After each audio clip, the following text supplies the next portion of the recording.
Expressway. ICPC threatens action against the fine Supreme Court judgment on local government autonomy. On the foreign scene, 4 prison employees die in Russian hostage taking. And in sport, Rangers advance to first round of CAF Champions League after 1-1 draw with US Zilimanjo of Comoros. Now the details. I am John Omoaka.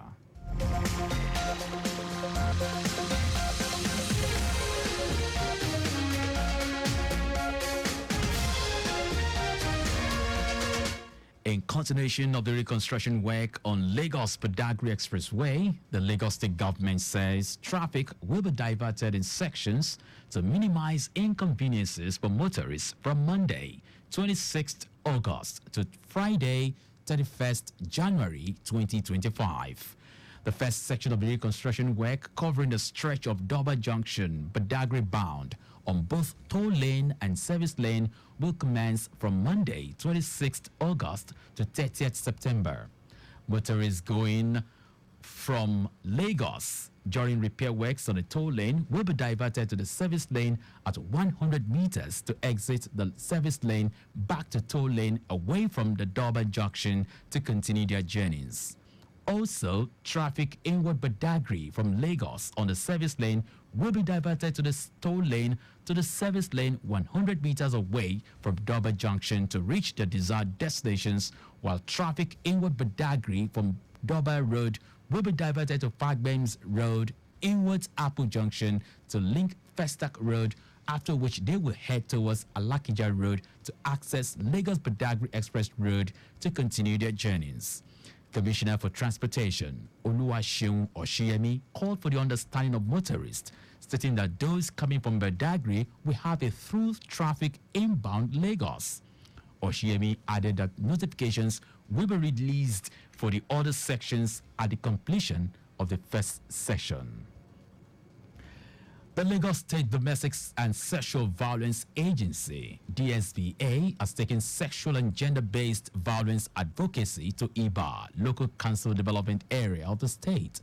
Its executive secretary, Titilola Vivo Adeni, said reaching the communities for collaborative efforts in the fight against all forms of abuses and violence remains crucial and cannot be undermined.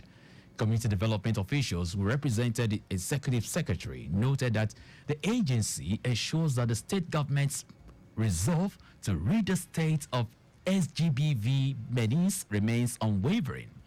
The participants were exposed to the various support services the state government provided freely for Lagosians, ranging from medical, legal services, empowerment, psychosocial support, law enforcement, as well as other partner agencies whose services can be accessed freely at the agency.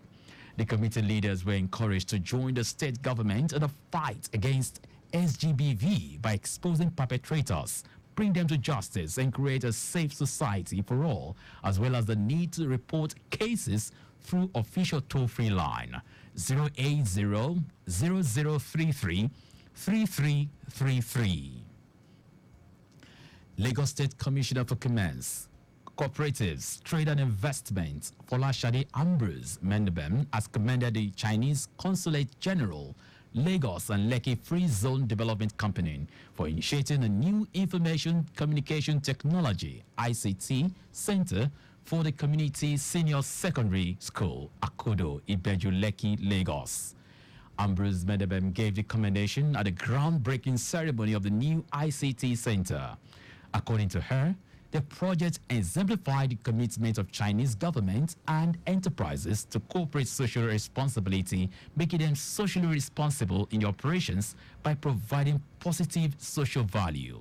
She said the project would not only complement the efforts of Governor Babajide Sanwo-Olu's administration at promoting ICT knowledge in the state, but as well aligned with the state's position at collaborating with the private sector to advance the course of development of Lagos. The Nigerian Education Loan Fund, NEL Fund, says it has disbursed over 2.9 billion naira for the student loan to 27,667 students from 19 institutions nationwide. Nelfon stated this on its X handle as it confirms receiving 50 billion naira from EFCC to boost the student loan scheme. It will be recalled that Nelfon, as on August 14, said students from 22 state-owned tertiary institutions had been cleared to apply for student loans after review by the Committee for the Student Verification System, which brought the total number of approved state institutions to 108.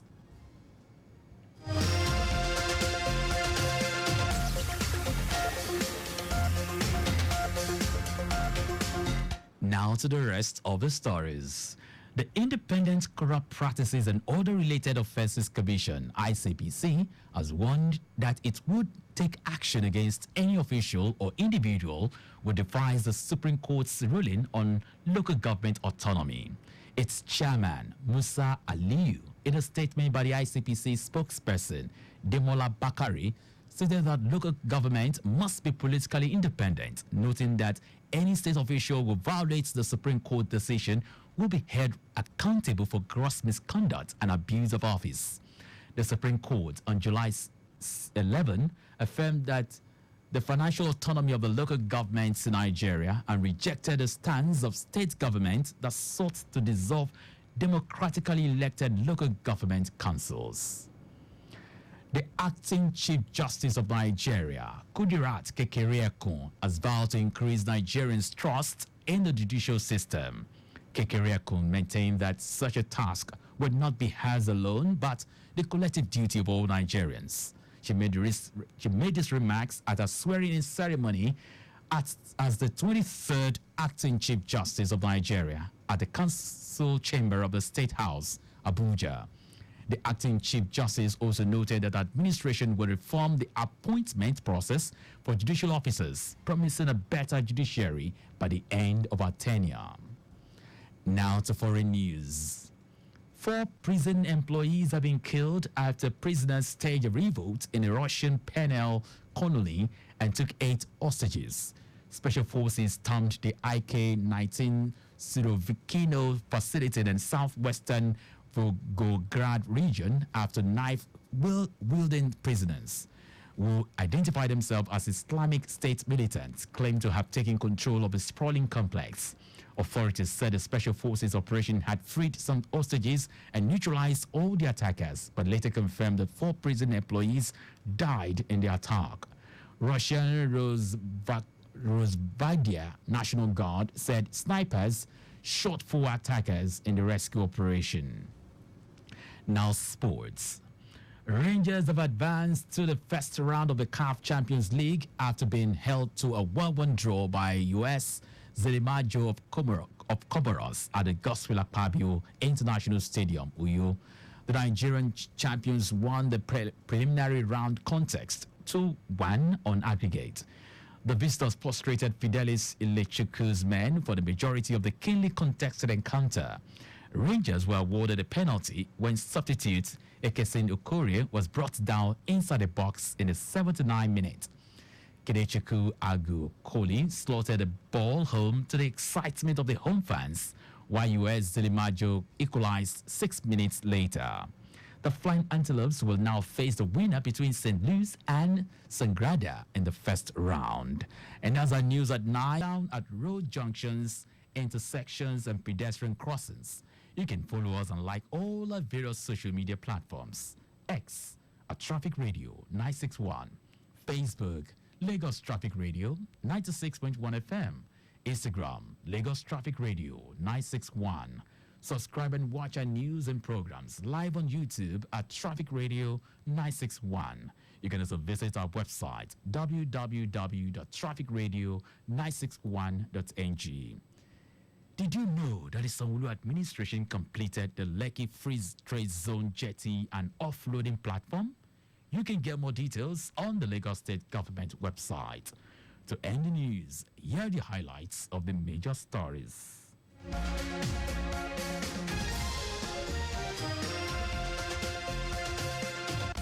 Lagos State Government has announced traffic diversion on Lagos-Badagry Expressway to pave way for reconstruction works starting from Monday, 26th August to to Friday, 31st January 2025. The Independent Corrupt Practices and Other Related Offences Commission, ICPC, has warned that it will take action against any official or individual who defies the Supreme Court's ruling on local government autonomy. We also told you that 4 prison employees have been killed after prisoners staged a revolt in a Russian penal colony and took 8 hostages. And in sport, Rangers have advanced to the first round of the CAF Champions League after being held to a 1-1 draw by Zilimanjo of Comoros at the Godswill Akpabio International Stadium, Uyo.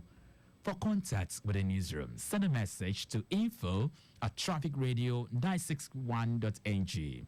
That ends the news broadcast compiled by Aderayo Idu Olaiya. I am John Omoaka. Thank you very much for listening.